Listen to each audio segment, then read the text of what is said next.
الحمد لله رب العالمين والصلاة والسلام على أشرف المرسلين وعلى آله وأصحابه ومن تبعهم بإحسان إلى يوم الدين. அனைவருக்கும் அஸ்ஸலாமு அலைக்கும் வரஹ்மத்துல்லாஹி வபரகாத்துஹ். அருள்மிகு ரமதான் எம்மை வந்தடைந்திருக்கிறது.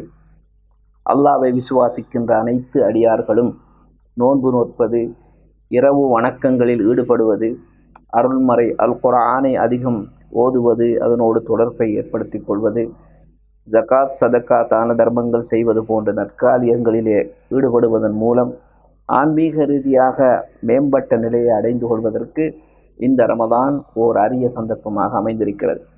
அந்த வகையிலே இந்த புனித ரமதானிலே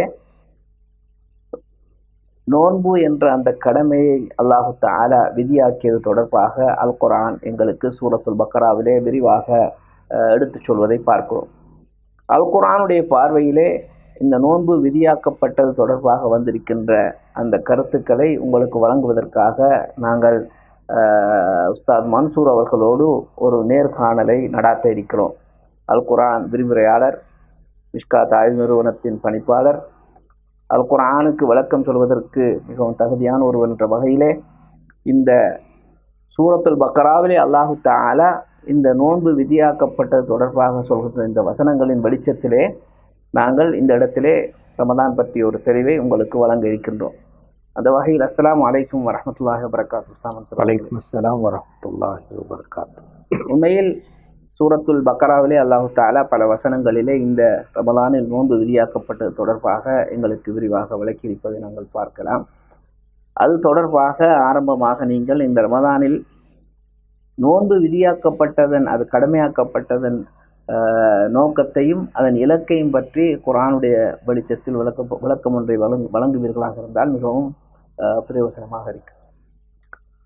பிஸ்மில்லாஹிர் ரஹ்மானிர் ரஹீம்.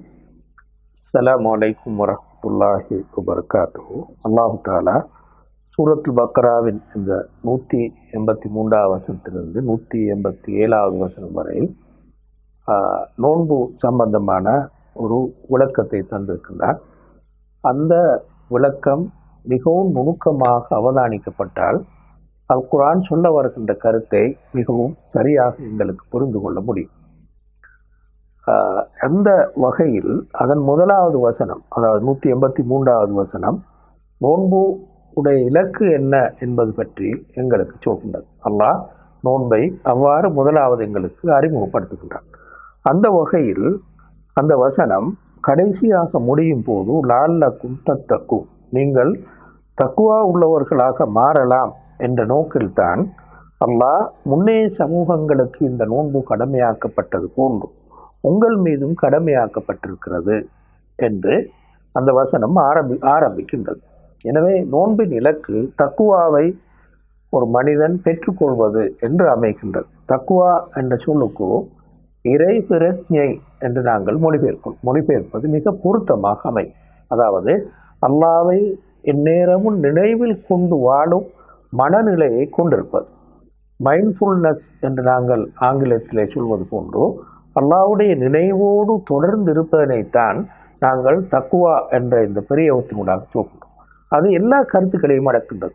இறை பயம், இறை அன்பு, அல்லாஹ்வுடைய கருணை மீது நம்பிக்கை வைத்தல், தவக்குல், இந்த எல்லா தொடர்புகளையும் அல்லாஹ்வோடு இருக்க வேண்டிய எல்லா வகையான தொடர்புகளையும் சேர்த்த ஒரு சொற்பிரயோகம்தான் தக்குவா என்ற சொற்பிரயோகம். வெறுமனே அதனை பயம் என்று மாத்திரம், இறை பயம் என்று மாத்திரம் மொழிபெயர்த்தால் குர்ஆன் சொல்ல வருகின்ற கருத்தை சரியாக புரிந்து கொள்ள முடியாமல் போகும்.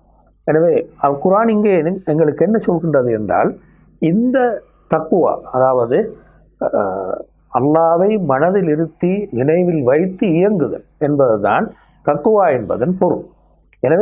எனவேதான் அல் குர்ஆன் இதே சூரத்துல் பக்கராவில் ஏனைய எல்லா சூறாக்களை விட கூடுதலாக தக்குவா என்ற சொல்லை பயன்படுத்தியிருக்கிறது.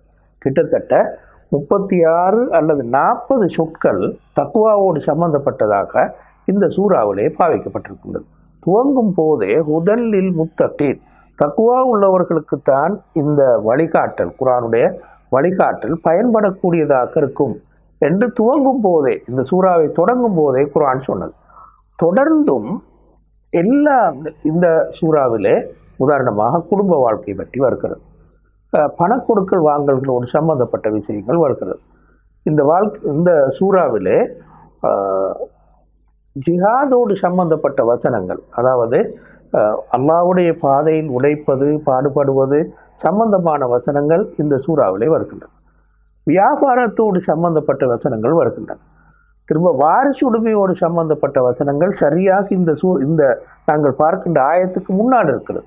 இப்படி நிறைய சமூக வாழ்க்கையோடு சம்பந்தப்பட்ட வசனங்களை இந்த சூறா அடக்கியிருக்கிறது. அப்போதெல்லாம் அந்த எல்லா சமூக வாழ்க்கையோடு சம்பந்தப்பட்ட என்ன விஷயத்தை சொன்னாலும் அதனை தக்குவாவோடு தொடர்புபடுத்தி இந்த சூறா சொல்வதனை நன்கு அவதானிக்க முடியும். எனவே தக்குவா என்பது அல்லாஹ்வை மனதில் இருத்தி கொண்டு சமூக வாழ்க்கையில் ஈடுபடுதல் என்பதுதான் தக்குவாவின் உண்மையான பொருள். ஒரு ஆசிரியராக இருக்கும்போது, ஒரு மாணவனாக இருக்கும்போது, ஒரு டாக்டராக இருக்கும்போது, ஒரு வியாபாரியாக இருக்கும்போது, ஒரு குடும்ப தலைவனாக இருக்கும்போது, மனைவியாக இருக்கும்போது, இப்படியான எல்லா சந்தர்ப்பங்களிலும் அந்தந்த வேலைகளை செய்யும் போது இறை பிரக்ஞையோடு அல்லாஹ் பற்றிய நினைவோடு செய்வதனைத்தான் தக்குவான்னு சொல்வோம். இரண்டும் சேர்ந்து, அதாவது தக்குவாண்ட மன உணர்வும் அதன் அடியாக உருவாகும் மனித இயக்கமும் சேர்ந்தது தான் தக்குவா என்று சொல்வதற்கு மிகச்சரியான பொருளாகும். எனவே அந்த அடிப்படையில் குர்ஆன் இங்கே துவங்குகிறது. இந்த குறிப்பிட்ட நோன்பு என்பது அத்தகைய இறை பிரக்ஞையை அல்லாஹ் பற்றிய உணர்வை தரக்கூடியதாக இருக்கும். இதுதான் நோன்புடைய இலக்கு என்று அல்லாஹ் தஆலா இந்த வசனத்தை சொல்கின்றார். எனவே இதனைத்தான் நாங்கள் மிகச்சரியாக புரிந்து கொள்ள வேண்டும். எனவே நோன்பு 29 நாளோ 30 நாளோ முடியும் போது அந்த இறை பிரக்ஞையினுடைய உள்ளத்தில் உருவாகி இருக்கிறதுவா என்று ஒருவர் அதில் வெற்றி அடைந்தால் அப்போதுதான் நோன்புடைய இந்த இலக்கிலும் நாங்கள் வெற்றி அடைந்ததாக ஆக்குவோம். அதனைத்தான் அல்லாஹ் தஆலா எங்களிடத்தில் எதிர்பார்க்கின்றார். ஜஸாக்கல்லாஹ் ஹைரன். அந்த வகையில் அல்லாஹ் தஆலா இந்த சூரத்துல் பக்ராவிலே நோன்பு பற்றி குறிப்புகின்ற அந்த வசனத்திலே இதன் இலக்காக கொள்ளப்படுவது ஒவ்வொரு அடியானும் இந்த கடமைக்கு ஊடாக தான் எப்போதும் இறைவனுடைய அவதானம் தன்னை சூழ்ந்திருக்கிறது என்ற அந்த இறை பிரக்ஞையோடு தன்னுடைய நடத்தைகளை சீர்படுத்திக் கொள்வதற்கு உதவுவதாகத்தான் இந்த நோன்பு அமைந்திருக்கிறது என்ற கருத்தை சொன்னீர்கள். அந்த வகையிலே அடுத்த வசனத்திலே அல்லாஹ் தஆலா இந்த நோன்பின் இலக்கு பற்றி சொன்னாலும் அடுத்த வசனத்திலே சில சலுகைகளையும் வழங்குவதாக அல் குர்ஆன் எங்களுக்கு சொல்கிறது. கடமையாக்கப்பட்ட இந்த நோன்பு விடயம் சம்பந்தமாக சொல்ல வருகின்ற அல் குர்ஆன் சில சலுகைகளையும் அடியார்களுக்கு வழங்குவதாக இந்த குர்ஆன் வசனம் குறிப்பிடுறது. அதுவும் அந்த சலுகைகள் பற்றி விளக்குவீர்களாக இருந்தால். இந்த குர்ஆனுடைய ஒரு ஆச்சரியமான விஷயம் என்னவென்றால், இமாம் ஃபக்ருத்தீன் ராஜி அவர்கள் சொல்வது போன்று அல்லாஹ் தஆலா குர்ஆனுடைய பல சிந்தனைகளை கருத்துக்களையும் வசனங்களுக்கு இடையேயான தொடர்பில் வைத்திருக்கிறான். நேரடியாக சொல்லாமல் 2 வசனங்களுக்கு இடையே இருக்கின்ற தொடர்பிலே அல்லாஹ் தஆலா வைத்திருக்கின்றான் என்று இமாம் ஃபக்ருத்தீன் ராஜி அவருடைய தஃப்சீரிலே சொல்வார். தஃப்சீருல் கபீர் என்ற புத்தகத்திலே சொல்வார். இந்த பின்னணியில் தான் வசனங்களுக்கு இடையே இருக்கின்ற தொடர்பை புரிந்து கொள்ளும் போது அல்லாஹ் என்ன சொல்ல வருகிறான் என்பதனையும் நாங்கள் மிகவும் அழகாக புரிந்து கொள்ள முடியும். பாருங்கள், சாதாரணமாக லஅல்லக்கும் தத்தக்கூன், தக்குவாவை இலக்காக கொண்டுதான் இந்த நோன்பு கடமையாக்கப்பட்டிருக்கிறது என்று சொன்னால் அடுத்து நாங்கள் என்ன சொல்வோம்? கட்டாயம் புரியுவோம், அதை உங்களுக்கு கட்டாயம் செய்ய வேண்டும், தக்குவாவை விட பெரிய ஒரு விஷயம் இருக்குதா என்றுதான் நாங்கள் சொல்லுவோம். குர்ஆன் அப்படி சொல்லல, அது பிறகு சலுகையை சொல்லு. அது பிறகு என்ன செஞ்சா அடுத்தது நீங்கள் நோயாளியாக இருந்தால், நீங்கள் பிரயாணத்தில் இருந்தால், வேறொரு நாளைக்கு உங்களுக்கு கலாச்சாரம் கொள்ளலாம், நீங்கள் நோன்பு முடிக்க தேவையில்லைன்னு சொல்லி சலுகை. அதுக்கு அடுத்த வசனம் என்னண்டா, ஆச்சரியமான அடுத்த வசனம் என்னடா, அதோட சேர்ந்த வர வசனம் என்னண்டா, வலல்லதீன யுத்தீக்கூனஹு ஃபிதியத்துன் தாமு மிஸ்கீன். இதுக்கு 2 வகையாக விளக்கம் சொல்வார். யார் அதனை கஷ்டப்பட்டு அந்த நோன்பை பிடிக்க வேண்டி வருகிறதுவோ அவர் நோன்பை விட்டு ஒரு ஏழைக்கு ஃபிதியா கொடுக்க முடியும். நான் இப்போ சட்டங்களை படுத்த வரல, இந்த கருத்தை மட்டும் சொல்கிறேன். இது இப்னு அப்பாஸ் ரலியல்லாஹு அன்ஹு அவருடைய கருத்து. அவர்கள் சொல்லுவார்கள், இந்த வசனத்துடைய பொருள் மிச்சம் கஷ்டப்பட்டு நோன்பு பிடிக்கக்கூடியவர், உதாரணமாக நிரந்தர நோயாளி, வயசாளி, இவர்கள் நோன்பு கொடுப்பது சரி கஷ்டம். அவர் என்ன செய்யலாம்? ஃபிதியாவை கொடுத்து விட்டு நோன்பை விட்டு விடலாம். இது ஒரு கருத்து. இரண்டாவது அபிப்பிராயம் என்னவென்றால், இந்த வசனம் நோன்பை அல்லாஹு தஆலா கடமையாக்குகின்ற போது ஒரே அடியாக கடமையாக்காமல் ஒரு சலுகையை கொடுத்தான். விரும்புகிறவங்க நோன்பு பிடிக்கும், இல்லாதவர்கள் பிதியத்தும் தாமும் மிஸ்கின் அடலதீன யுத்தியக்கூனக்கு அது சாதாரண கருத்து. முடியுமானவர்களும் கூட நோன்பு பிடிக்க முடியுமானவர்களும் கூட தாமு மிஸ்கீன் ஏழைக்கு ஒரு நாள் உணவை கொடுத்து விட்டால் போதுமானது, நோன்பு பிடிக்க தேவையில்லை. எனவேதான் அடுத்த துண்டு இருக்கிறது, ஃபமன் தத்தவ ஹைரன் ஃபஹுவ ஹைருல்லஹு வான் தசூமு ஹைருல்லக்கும் இங்குந்தும் தாளமும். நீங்கள் நோன்பு பிடிப்பதுதான் சிறந்தது, நீங்கள் விளங்கியிருங்கள். ஏன் நோன்பு பிடித்தது தான் சிறந்ததுன்னு சொன்னால் சலுகையை தந்துட்டு அல்லாஹ் சொல்கிறான், நீங்கள் நோன்பு பிடிக்கலாம், இல்லாட்டி பிதியத்தும் தாவம் மிஸ்கீன் கொடுக்கலாம், ஆனால் நோன்பு பிடிக்கிறது நல். அப்போ தக்குவாவை உருவாக்கும் என்று சொன்னாலும் அடுத்து அல்லாஹ் சொன்னது என்னென்னா, நாங்கள் சாதாரணமாக பேசுகிற மாதிரி அல்ல, நாங்களாக இருந்தால் சொல்லுவோம் கட்டாயம் நீங்கள் நோன்பு பிடிக்குவோம், தக்குவாவை தரும். தக்குவா எவ்வளோ பெரிய ஒரு உயர்ந்த பண்பு. எனவே அதை பெற்றுக்கொள்வதற்கு நீங்கள் நோன்பு பிடிக்காமல் இருக்கிறதுவா, நீ பிரயாணியாக இருந்தாலும் பிடி, நோயாளியாக இருந்தாலும் பிடி, லேசான பிரயாணத்துக்கு நோயை விட்டுறாது, இந்த நோன்பை விட்டுறாது என்று தான் வலியுறுத்துவோம். குரான் அதுக்கு தலகீழ் மறுபக்கம் அவ்வளோ பெரிய ஒரு விஷயத்தை சொல்லிட்டும் குரானை செஞ்சிருந்தால் நீங்கள் அப்படி இருந்தாலும் இப்போ நாங்கள் அந்த லாலக்கும் தத்தக்கும் என்ற வசனத்துக்கு அடுத்து என்ன சொல்லணும் என்றால், குரானை சொல்ல நாங்கள் என்ன சொன்னால், அப்படி இருந்த போதிலும் கூட உங்களுக்கு இந்த சலுகை இருக்கிறதுன்னு சொல்லுவோம். ஏன் குரான் அப்படி சொன்னதுண்டா, மனிதன் இலகுவை மிகவும் விரும்புவோம். மனுஷன் வாழ்க்கையில நீங்கள் பார்க்கலாம், இலகுவை மிகவும் விரும்புவோம். பிரயாணமாக இருந்தாலும், தூங்குவதாக இருந்தாலும், சாப்பிடுவதாக இருந்தாலும், எதாக இருந்தாலும் இலகுவாக செய்வது மனிதனுடைய இயல்பு. எவ்வளவு இலகுபடுத்தி கொடுக்க முடியுமோ அந்த அளவுக்கு அதன் மீது மனிதனுக்கு பற்று வரும். அதுதான் அல்லாஹ் மனிதன் மனோநிலையை புரிந்த ஒரு நிலை. மனிதனுக்கு நீ பிரயாணத்திலே நோய் பிடிக்கணும், நீ நோயாளியாக இருந்தால் நோய் பிடிக்கும், கடுமையான நோய் வந்தால் தான் பிடிக்காமல் இருக்கலாம் உனக்கு என்று கடுமைப்படுத்தி இருந்தால் தக்குவா வராது, எரிச்சல் தான் வரும். உதாரணமாக ஒரு முன்னால் ஒரு தொழுவிக்கிறார் ஒரு இமாம் நீண்ட நேரம் இழு தொழுகிறன்னு வைங்க, பின்னால் இருக்கிறவர் என்ன செய்வார், எரிச்சலோடு நின்றிப்பார். ஒரு நாளும் தக்குவாவோடு நின்றிக்க மாட்டார். அவர் எப்போதான் இந்த இமாம் முடிக்கிறாரோ தெரியான்னு சொல்லி இருப்பார். திரும்ப முடிச்சதுக்கு போகிற அவரோட சண்டை போவார். இவ்வளோ தூரம் இழுத்தீங்க, மனுஷனுக்கு நிற்கலுமா, பின்னால் எத்தனை பேர் நோயாளிகள் நிற்கிறாங்கன்னா சொல்லுவார். அந்த இமாம் எவ்வளவுதான் சொன்னாலும் ஒரு நாளும் கேட்க போகிறது.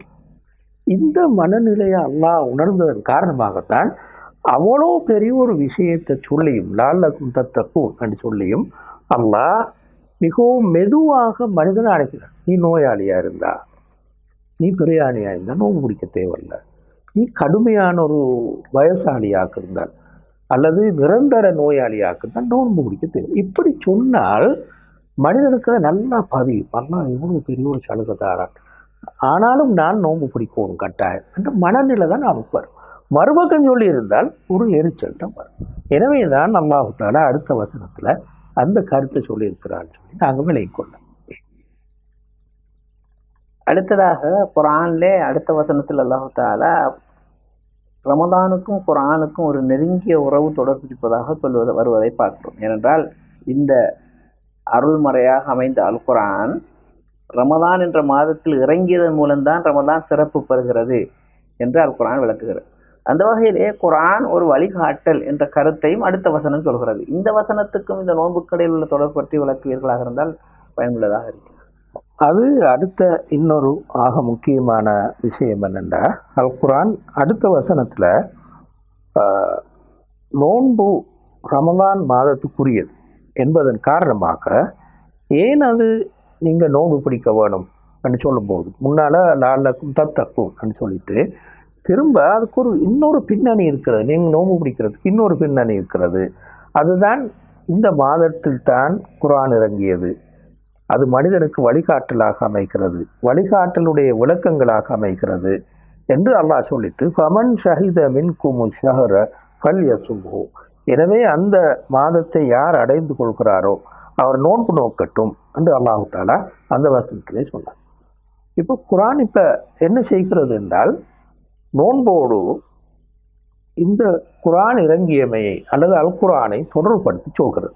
ஏனென்றால் எங்களுக்கு தெரியும், எல்லா வணக்கங்களுக்கும் இந்த குர்ஆனுக்கும் ஒரு தொடர்பு இருக்கிறது. அது நோன்பு, தொழுகை, ஹஜ்ஜி, இப்படியான எந்த ஒரு வணக்க வழிபாட்டை நாங்கள் எடுத்தாலும் அதற்கும் குர்ஆனுக்கும் இடையில் ஒரு தொடர்பு இருக்கும். குறிப்பாக நோன்புக்கும் குர்ஆனுக்கும் இடையில் 2 வகையான தொடர்பு இருக்கிறது. ஒன்று, நாங்கள் நோன்பு காலத்தில் 5 நேரம் தொழுவோம். அப்போ அந்த நேரத்தில் குர்ஆனோடு ஒன்று கண்டிப்பாக சூரத்து ஃபாத்திஹா, அடுத்து வார சூறா 2 ஓத வேண்டும். விசேஷமாக இந்த காலத்தில் கியாமுல் லைல் என்ற ஒரு அல்லது தராவி தொழுகைன்னு நாங்கள் சாதாரணமாக சொல்லுவோம். அந்த தொழுகையும் நாங்கள் பெரும்பாலும் அந்த தொழுகை நீண்ட தூரத்துக்கு குர்ஆனை ஓதுவதற்கான முயற்சிகளில் ஈடுபடுவோம். எனவே குர்ஆனோடு சம்பந்தப்பட்டதாக இந்த நோன்பு இருக்கிறது என்று சொல்லி, எனவே நீங்களும் இந்த நோன்பு காலப்பிரிவில் குர்ஆனோடு தொடர்படுங்கள் என்று சொல்வதற்காகத்தான் அல்லாஹ் தஆலா இதை சொல்லி இருக்கிறான்னு சொல்லி நாங்கள் விளங்கிக் கொள்ளலாம். இங்கே நாங்கள் விளங்க வேண்டிய இன்னொரு முக்கியமான விஷயம் என்னென்னா, அல்லாஹ் தஆலா மூசா அலைஹிஸ்ஸலாம் அவர்களை தௌராத் எடுக்கிறதுக்காக வாங்கன்னு சொன்னாங்க. அதே இந்த சூறான முன்பகுதியில் சொல்லும்போது அதுக்கு நீங்கள் எப்படி தயாராகணும்னா 40 நாள் தயாராகி போட்டு வாங்கும் அப்படின்னு சொல்லுவோம். 40 நாள் உங்களோட ஆன்மீக ரீதியாக உங்களுக்கு ட்ரெயின் பண்ணிவிட்டு என்ன வந்து சந்திக்கும் நான் அந்த வேதத்தை தரேன் சொல்.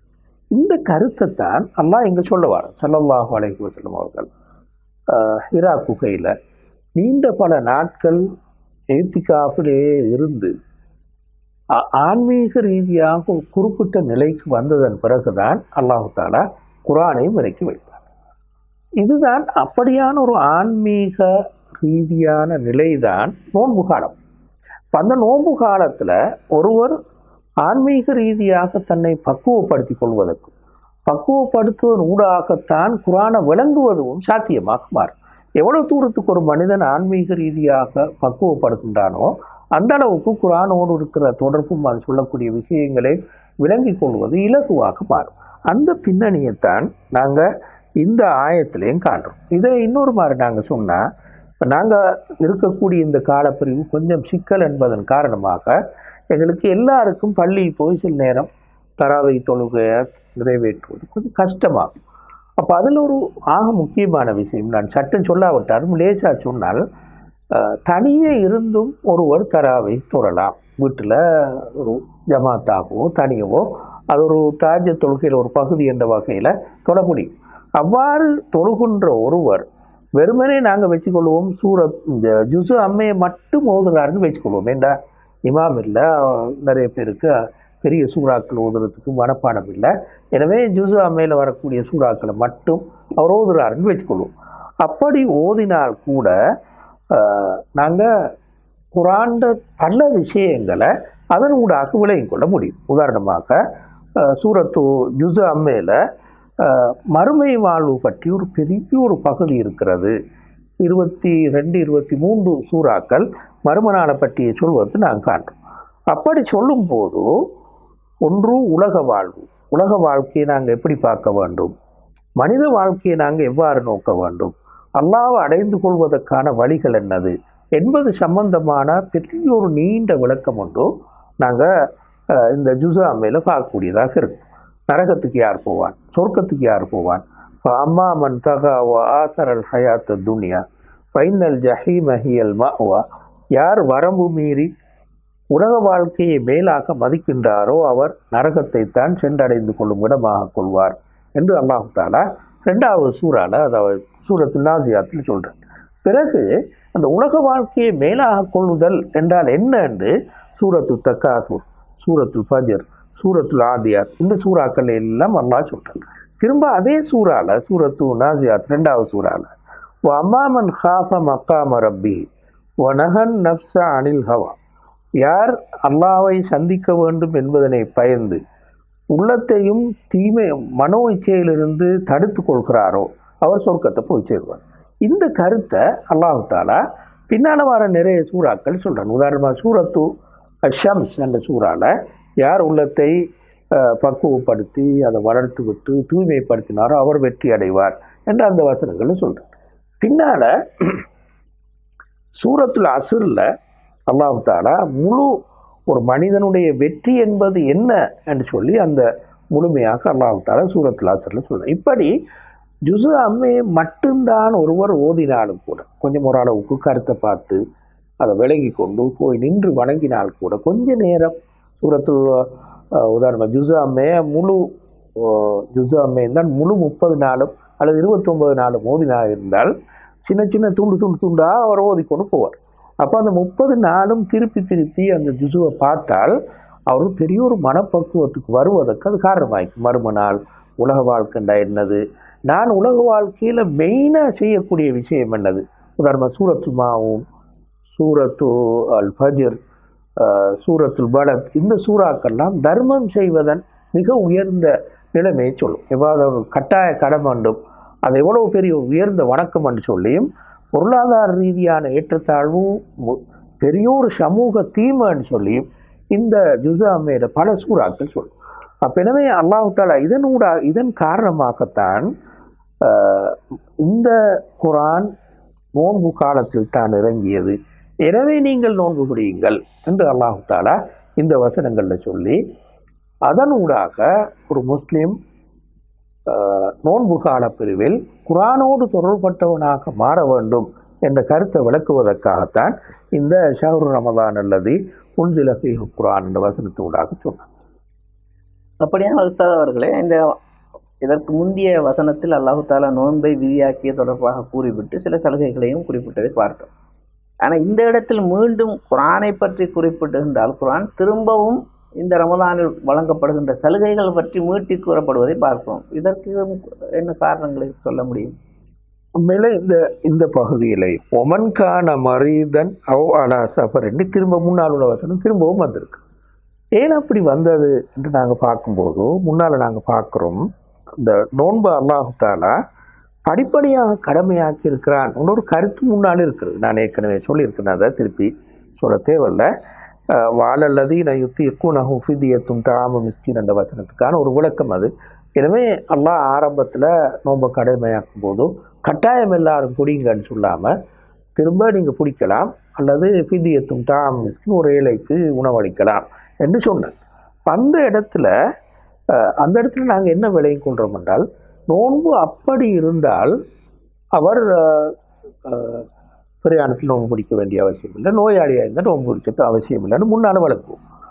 அந்த கருத்து அப்படி அல்ல, கடமையாக இருந்தாலும் அப்படித்தான்னு சொல்லுவோம். அதை நல்லா திரும்ப சொல்லுவோம். முன்னால் நோன்பு பிடிக்கிறது கடமை இல்லை, ஒரு சலுகை, பெரிய ஒரு சலுகையை தந்தார். இங்கே கடமைன்னு சொல்லித்தான், பள்ளிய சும்பு கட்டாயம் பிடிங்கன்னு சொல்லிட்டான். அப்போ எனவே திரும்பவும் சொல்லணும், அப்படி அல்ல, கட்டாய கடமை தான் என்றாலும் பிரயாணத்தின் போதும் அடுத்தது இந்த நோயாளியாக இருக்கும்போதும் நீங்கள் அதை விடலாம் அப்படின்னு சொன்னார். சொல்லிவிட்டு அதான் இதை விசேஷம் பாருங்கள், கடைசியாக அதை சொல்லி போட்டு அல்லாஹ் சொல்கிறான். முன்னால் சொல்லாத ஒரு வசனம், யுரீதுல்லாஹு பிக்குமுல் யூஸ்ர வலா யுரீது பிக்குமுல் உஸ்ர. அல்லாஹ் தஆலா உண்மையிலேயே உங்களை லேசாக தருவதைத்தான் விரும்புகிறான், கஷ்டப்படுத்துவதை அல்லாஹ் விரும்பவில்லை என்று திரும்ப ஏன் அதை சொல்கிறாருன்னு, இது ஒரு அல்லாஹ்வுடைய ஒரு விதி. அல்லாஹ் சட்டம் ஏற்றும் போதும் இதை கவனத்தில் கொள்கிறான். இலகுவாக இருக்கிறதுவா, மனுஷனுக்கு கஷ்டம் இல்லாமல் இருக்கிறதுவா, இது அல்லாஹ் அது தக்குவாவைத்தான் உருவாக்குறதா இருந்தால், தக்குவான்ற ஒரு பெரிய ஒரு மனநிலையை மனுஷன்கிட்ட உருவாக்க வேணுமாக இருந்தாலும் இலகுவான வழியை அதுக்கு கையாள முடியுமா என்பது அல்லாஹ்வுடைய பொறுப்பு. நாங்கள் நினைக்கிற மாதிரி இல்லை. நாங்கள் எப்படி யோசிப்போம் என்றால், எந்த மட்டும் தொலை வச்சு எவ்வளோ கஷ்டப்படுத்தியாவோ தக்குவா உருவாக்கும். அல்லாஹ்வுடைய கருத்துப்படி அது சாத்தியம் இல்லை. அல்லாஹ்வுடைய கருத்து என்னடா, எவ்வளோ இலகுபடுத்தினால் தக்குவா வருமோ அதுதான் நல்லது. அப்போ தான் மனுஷனை தக்குவா உள்ளவனாக மாற்றலாம் என்றது அல்லாஹ்வுடைய கருத்து. எனவே தான் திரும்பவும் அது அந்த விதியாகவே சொன்னார், யுரீதுல்லா பிக்கும் அல் யூஸ்ர். அல்லாஹ் உங்களுக்கு இலகுவை, நோம்போடு மட்டும் இல்லை, ஒரு பொதுச்சொல், அல்லாஹ் உங்களுக்கு இலகுவைத்தான் விரும்புகிறான், கஷ்டத்தை விரும்பவில்லை. எல்லா சட்டங்களும் அல்லாஹ்விடத்தில் அப்படித்தான் இருக்குமென்றார். அதை முடிச்சுட்டு அடுத்தது உள்ள பாருங்க, ஒளி துக்குமையிலுள் இத்தா. நீங்கள் அல்லாஹ் உங்களுக்கு தந்த அந்த காலப்பிரிவு, அதாவது 30 நாள், 29 நாள், அதை நீங்கள் பூர்ணப்படுத்த வேண்டும். அல்லாஹ் உங்களுக்கு வழிகாட்டினதுக்காக நீங்கள் அல்லாஹ்வை பெரியவனாக காண வேண்டும். ஒளி துக்கம்பிருல்லாஹ அலா மஹதா. அதாவது நோன்பு காலத்தில் நோன்பு பிடிச்சி குர்ஆனை ஓதி இதெல்லாம் வார நேரம் உங்கள்கிட்ட அல்லாஹ் எங்களுக்கு ஒரு பெரிய ஒரு வழிகாட்டலை தந்திருக்கிறார் என்ற மனோநிலை உருவாக்குவோம். சொல்லிட்டு கடைசிக்கு எப்படி முடித்தார் என்றால், அல்லக்கும் தஷ்குரு, நன்றி உள்ளவர்களாக நாங்கள் இருக்க வேண்டும். எப்போவுமே கடினமான ஒரு கடமையை தந்தால் நன்றி உணர்வு வராது. எப்போ அதுலேருந்து தப்பி ஓடுறேன்னு யோசிப்போம். 30 நாள் சரியான கஷ்டம், வெளியில் வரும்போதோ போதுமாப்பா அந்த ஒரு நிம்மதியோடு வாரதா இருக்கக்கூடாது.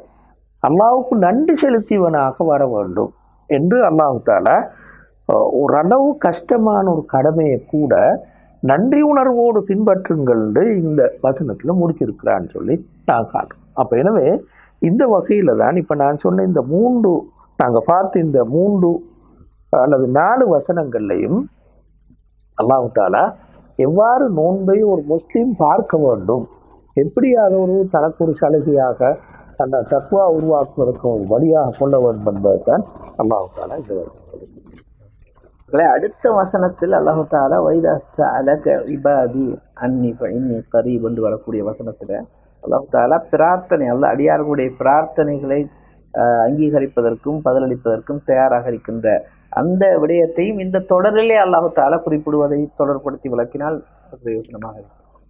அந்த வசனம் கூட உண்மையில் நாங்கள் அதை அவதானிக்கிற ஒரு விஷயம் என்னென்னா, அதை நோம்போடு தொடர்படுத்தாமல் சொல்கிறது. ஒய்தா சால கைபாதி அன்னி ஃபன்னி கரீம் நோம்போடு தொடர்படுத்தல அல்லாஹ் சொல்கிறான், நபியே உங்களை பார்த்து அடியார்கள் என்னை பற்றி கேட்டால் நான் உங்களுக்கு கிட்ட இருக்கிறேன், நீங்கள் பிரார்த்தனை செஞ்சால் நான் பதில் சொல்கிறேன் என்று ஒரு பொது வசனமாக அமைத்திருக்கிறான். ஏன் அதை அமைச்சிருக்கிறான் என்று பார்க்கும்போது அல்லாஹு ஆலம் உண்மையில் நோன்பு காலத்தில் எங்களுக்கு பொதுவாக ஹதீஸ்கள் மூடாக தெரியும். நான் ஹதீஸ் சொல்ல காட்ட தேவையில்லை நினைக்கிறேன். நோன்பு பிடிச்சதிலிருந்து நோன்பு துறக்கும் வரை உள்ள காலப்பிரிவில் பிரார்த்தனை கேட்டால் அல்லாஹ் அதை நிறைவேற்றுகிறான். குறிப்பாக நோன்பு துறக்கிற நேரம் பிரார்த்தனை செய்தால் அதனையும் அல்லாஹ் நிறைவேற்றுகிறான் என்றெல்லாம் பிரார்த்தனை பற்றி விசேஷமாக வந்திருக்கிறது. அது உண்மை. ஆனாலும் குர்ஆன் இங்கே என்ன சொல்லுது என்றால், இது பாருங்க, உங்களை நான் கஷ்டப்படுத்தி அப்போ நீங்கள் பிரார்த்தனை கேட்டால் தான் நான் பதில் சொல்வேன், அப்படி நீங்கள் நினைக்க வேணாம். எப்போ என்ன பிரார்த்தனை செய்தாலும் நான் உங்களுக்கு பதில் சொல்வேன். அதனால தான் இதை நோம்போடு தொடர்புபடுத்தல். முன்னால் முடிச்சிருக்கிற அப்படித்தானே ஒரு ஆளுக்கும் தஷ்குரு, நீங்கள் நோன்பு பிடிச்சிட்டு தக்குவாகணும், அல்லாஹ்வுக்கு நன்றி செலுத்தணும் என்ற மனப்பாங்கோட வெளியில் வந்தால் இப்போ எப்போ நீங்கள் என்னிடத்தில் பிரார்த்தனை செய்தாலும் நான் உங்களுக்கு பதில் சொல்வேன். உங்களை கஷ்டப்படுத்திட்டு நீங்கள் இந்த நோன்பு பிடிச்சி கஷ்டமாக இருக்கிற நேரத்தில் மட்டும் பிரார்த்தனை செஞ்சால்தான் நான் பதில் சொல்வேன், விலை கொள்ளாதீங்கோ. நான் எப்பவும் உங்களுக்கு கிட்ட இருக்கிறேன். நீங்கள் தான் என்னை விட்டு தூரமாறுன நான் தூரமாறல, நீங்கள் தான் என்னை விட்டு தூரமாறுன வைதா சாலக் இபாதி அன்னி ஃபஇன்னி கரீப் என்று அல்லாஹ் தஆலா பொதுமைப்பட இந்த வசனத்தை அமைத்ததற்கான காரணம் அல்லாஹு ஆலம் இதுவாகத்தான் இருக்க முடியும். அடுத்து தொடர்ந்து வரக்கூடிய வசனத்தில் முஸ்தாத் நாங்கள் அவதானிக்கக்கூடிய ஒரு சிறப்பம்சம் என்னவென்றால், மீண்டும் சலுகைகளை பற்றி குர்ஆன் சொல்கிறது. ஏற்கனவே இந்த நோன்பு விதியாக்கப்பட்ட தொடர்பாக கூறி 2 இடங்களில் சலுகைகளை சொன்னாலும், மீண்டு வரக்கூடிய அடுத்த வசனத்திலும் ஒஹில்லலக்கும் லைலத்து ஸியாமிர் ரஃபஸு இலா நிசாஇக்கும் என்று தொடங்கக்கூடிய வசனத்திலிருந்து மீண்டும் சில சலுகைகளை பற்றி தான் குர்ஆன் கூறுகிறது. அதனையும் சற்று விளக்கமாக விளக்கினீர்கள் என்றால் பிரயோஜனமாக. இதுவும் அந்த இன்னொரு முக்கியமான அம்சம் என்னென்னா, இந்த ஆயத்தை இறங்கின சம்பந்தமான சபபு சம்பந்தமாக நாங்கள் இப்போ போன்ற தப்சீர்களில் போய் பார்த்தால் அவங்க சொல்கிறார்கள், அல்லாஹ் தஆலா ஆரம்பத்தில் இந்த நோன்பை கடமையாக்குற நேரம் சஹாபாக்கள் அதை எப்படி புரிஞ்சு கொண்டாங்கன்னால், நோன்பு திறந்தால் நோன்பு திறந்து சாப்பிட்டால் அது பிறகு சாப்பிடல, தொடர்ந்து அப்படியே இருந்து நோன்பு குடிக்கும். நோன்பு பெண்களோடு உறவு கொள்ள முடியாது, நோன்பு உறவு காலங்களில் பெண்களோடு உறவு கொள்ள முடியாது என்று இப்படித்தான் புரிஞ்சு கொண்டாங்க. அப்போ என்ன செஞ்சாங்கன்னா, அப்படியே இருந்தால் சிலர் மயக்கம் வந்து விழுந்தார், சிலர் தவறி பெண்களோடு உறவு கொண்டு விட்டார். அப்போ அல்லாஹ் தஆலா அதைத்தான் நீங்கள் சொல்கிறாங்க, நீங்கள் உங்களே ஏமாற்றிக் கொள்ளவாங்க. அல்லாஹ் தஆலா இது உங்களுக்கு சலுகையாகனா நீங்கள் சாப்பிடலாம், இந்த நேரம் வரை நெய்வெல்லை கீரும் வரையிலும் நீங்கள் சாப்பிடலாம், பெண்களோடு உறவு. எனவே இரவு நேரம் உங்களுக்கு நோன்புட கடுமையான போக்கு நீங்கள் கையாள வேண்டிய அவசியம் இல்லை, அது இல்லாமல் உங்களுக்கு ஆகுமானதுன்னு சொல்லி ஒரு பெரிய ஒரு சலுகையாக அல்லாஹ் தஆலா அந்த வசனங்களை. ஆனால் நீங்கள் பள்ளியில் இஃதிகாஃப் இருக்கும் போது மட்டும் பெண்களோடு உறவு கொள்ளாதீர்கள். ஒலா துபாஷிருஹுன்ன வஅன்தும் ஆகிஃபூன ஃபில் மஸாஜித் என்று அல்லாஹ் தஆலா அதை சொன்னார். எனவே இந்த வகையில் நோன்பு என்பதை அல்லாஹ் கடமையாக சொன்னாலும் ஓரளவு கடுமையான கடமையாக அது இருந்தாலும் அது இவ்வளவு சலுகைகளை சொல்லித்தான் நோன்பு அல்லாஹ்வுத்தாலா கடமையாக. அந்த வசனம் அல்லஹும் எத்தக்கும் என்று முடிவதை அது கடைசி வசனத்துல கதாலிக்க யுபையினுல்லாஹு லக்கும் ஆயாத்திஹி லஅல்லஹும் யத்தகூன். கதாலிக்க யுபையினுல்லாஹு ஆயாத்திஹி லஅல்லஹும் யத்தகூன் முடிவு. இதுல ஆரம்பமும் அப்படித்தான். நோன்பை தொடங்குற நேரம் லஅல்லக்கும் தத்தகூன், நீங்கள் தக்வா உள்ளவர்களாக மாற வேண்டும் என்பதற்காக அல்லாஹ் தஆலா நோன்பை கடமையாக்கினார். கடைசியா முடிக்கும் போதும் கதாலிக்க யுபையுல்லாஹு லக்கும் யுபையுல்லாஹு ஆயாத்திஹி லின்னாஸ் லஅல்லஹும் யத்தகூன். அதே லஅல்லஹும் யத்தகூன் முடிக்கிறது. இன்னொரு விளங்குறது அல்லாஹ் சொன்னவாறால் சட்டம் ஒரு குறிப்பிட்ட இலக்கு அடைவதுமா இருந்தால் சட்டத்தை பிரயோகிக்கும் முறை சரியா வெறுமனே சட்டம் மட்டும் அந்த இதை தர சட்டத்தை நாங்கள் எப்படி பிரயோகிக்கிறோம் அதுவும் சரியா இருந்தால் சார் இலக்காடு இலக்கு தத்துவம். அப்போ அதுக்கு என்ன வழி? நோன்பு. இப்போ நோன்பு கண்டிப்பாக தத்துவாக கொஞ்சம் சரி என்பது சட்டம். ஆனால் நோன்பு பிரயோகிக்கிற மெத்தட் தான் இன்னும் அந்த மெத்தட்ல நோன்பு பிரயோகிக்கிற மெத்தட்ல தவறினால் இப்போ தத்துவா தர. அதுதான் நல்லா சொல்றான் கதாலிக்க யுபையுல்லாஹு ஆயாத்திஹி லின்னாஸ். இவ்வாறுதான் அல்லாஹ் தன்னுடைய வசனங்களை மக்களுக்கு விளக்கமாக சொல்கிறான். தக்குவா உள்ளவர்களாக அவர் மாற வேண்டும். விளக்கமாக சொல்றது என்னென்றால் பெருமனை இப்படி மட்டும் சொல்லிட்டு விடல, உங்களுக்கு தக்குவாவை கொண்டு வரும். எனவே நீங்கள் கட்டாயம் சொல்லிட்டு விடல. இந்த சலுகை அப்படி சலுகைகளுக்கு எல்லாம் சொல்லி இந்த மாதத்தில் குரான் இறங்கியது, எனவே இந்த மாதத்தில் கண்டிப்பாக நோன்பு பிடிக்க வரும் என்று இப்படி மட்டும் சொல்லிட்டு விடாது. எல்லா விஷயங்களையும் சொல்லி நோன்பு நடைமுறை ஆவதற்கான மெத்தட் எல்லாம் இல்லை. இரவு நேரம் உங்களுக்கு எல்லா காலமும் மாற்றம், பகல் நேரம் மாதிரி கட்டுப்பாட்டோட நீங்கள் இருக்க வேண்டிய அவசியம் இல்லை. எல்லாம் சொல்லி இலக்கை அடைவதற்கு கால சட்டம் மட்டுமல்ல நடைமுறைப்படுத்துகின்ற மெத்தட் சட்ட நடைமுறையாவதற்கு இலக்கை அடைவதற்கு மிகவும் முக்கியமானது என்றுதான் நீங்கள் சொல்லுங்கள். உதாரணம் எப்படி போனோம்னா இப்போ ஒரு டீச்சர் வேறு சிலபஸ் முடிக்கணும், அதுதான் இலக்கு. சிலபஸ் முடிக்கணும், பிள்ளைகளை பாஸ் ஆகணும் இலக்கு. இந்த டீச்சர் அதை படிப்பிக்கிற மெத்தட்டும் மாணவர்களோடு நடந்து கொள்கிற முறையும் தான் அந்த இலக்கு அடையிச்சு. அதே போல தான் அல்லாஹ்வுடைய மாணவர்கள் நாங்கள், அல்லாஹ்வுடைய அடியார்கள். அல்லாஹ் சட்டத்தை சொன்னான், சட்டத்தை மட்டும் சொல்லாமல் இந்த மெத்தட்டெல்லாம் அல்லாஹ் சொன்னால்தான் இலக்கு அடைவது சாத்தியம். எனவே தான் அல்லாஹ் வசனங்களை விளக்குவதுவே தக்குவாவுக்கு காரணமாக்கிறதுக்கு, விளக்குற மெத்தட்டே தக்குவாவுக்கு காரணமாக்கிறதுக்குன்னு சொல்லி இங்கே முடித்ததுக்கான காரணமாக தான். எனவே இதில் நாங்கள் என்ன விளம்பரம் என்றால் அல்லாஹு தாலா இந்த 183 187 வகை வரை உள்ள வசனங்கள் வெறும் சட்டம் சொல்ல வந்த வசனங்கள் அல்ல, விற்பனை சட்டம் சொல்ல, இந்த நோன்பை சொல்ல வந்த நோன்புடைய சட்டங்களை சொல்ல வந்த வசனங்கள் அல்ல. மாற்றமாக அல்லாஹ் இதன் ஊடாக நோன்பை எப்படி நாங்கள் புரிஞ்சு கொள்ள வேண்டும், நோன்பை ஒரு கடமையாக புரிஞ்சு கொள்ள வேண்டும், இலக்கு இது என்று புரிந்து கொள்ள வேண்டும். இந்த நோன்புடைய காலப்பிரிவில் தன்னை வருத்தி கொண்டு நோன்பு முடிக்க வேண்டிய அவசியம் இல்லை என்று புரிந்து கொள்ள வேண்டும். நோன்புடைய காலப்பிரிவில் குர்ஆனோடு தொடர்பட்டவர்களாக நீங்கள் மாற வேண்டும். நோன்புடைய காலப்பிரிவின் இரவுகளை நீங்கள் பகல் நேரம் மாறி பார்க்க வேண்டிய அவசியம் இல்லை என்றெல்லாம் சொல்லி இந்த சலுகையெல்லாம் சேர்ந்து நீங்கள் நோன்பு பிடிச்சாதான் உங்களுக்கு நோன்பு அழகாக முடியும்னு சொல்லி அல்லாஹ் தஆலா இந்த வசனங்கள் சொல்கிறான்னு சொல்லி நான் காட்டுறேன். இதுதான் அல்லாஹு ஆலம் இந்த 183 187 வரை உள்ள வசனங்களுக்கான குர்ஆன் நோன்பை எவ்வாறு அணுகுகிறது என்பதை இதனூடாகத்தான் நான் புரிந்து கொள்ளாமல் நினைக்கிறேன். ஜஸாக்குமுல்லாஹு கைரன் உஸ்தாத். உண்மையில் அல் குர்ஆனுடைய பார்வையில் நோன்பை நாங்கள் எவ்வாறு புரிந்து கொள்ள வேண்டும், அதன் இலக்கை எவ்வாறு அடைந்து கொள்ள வேண்டும் என்பதை பற்றிய ஒரு தெளிவான விளக்கத்தை முன்வைத்தீர்கள். இறுதியாக ஒரு விடயத்தை மாத்திரம் உங்களிடம் கேட்டு நாங்கள் முடித்துக் கொள்ளலாம் என்று நினைக்கின்றோம். அதாவது குர்ஆன் மன்சாம ரமதான என்று வரக்கூடிய ஹதீஸிலே குர்ஆன் விதியாக்கிய இந்த நோன்பின் ஊடாக ஒரு அடியான் பாவ மன்னிப்பையும் விடுதலையும் பெற்றுக்கொள்கிறான் இந்த மாதத்தில் அவன் செய்கின்ற அனுஷ்டிக்கின்ற நோன்பினூடாக என்ற கருத்தை ரசூல் ஸல்லல்லாஹு அலைஹி வஸல்லம் ஹதீஸிலே மன் சாம ரமதான ஈமானன் வஹ்திசாபன் குஃபிர லஹு மா தகத்தம மின் தம்பி என்ற ஹதீஸினூடாக வழங்கப்படுத்தியிருக்கிறார். அதே போல இன்னொரு ரிவாயத்திலே இன்னொரு ஹதீஸிலே மன் காம ரமதான ஈமானன் வஹ்திசாபன் குஃபிர லஹு மா தகத்தம மின் தம்பி என்ற ஹதீஸை நாங்கள் பார்க்கிறோம். அதாவது நோன்பு நோற்பது போல ரமதானில் யாரெல்லாம் நின்று வணங்குகிறார்களோ, வணக்கங்களில் அதிகம் ஈடுபடுகிறார்களோ, அதனூடாகவும் அவர்கள் மன்னிப்பையும் பாவ மன்னிப்பையும் விடுதலையும் பெற்றுக்கொள்ள வாய்ப்பிருக்கிறது.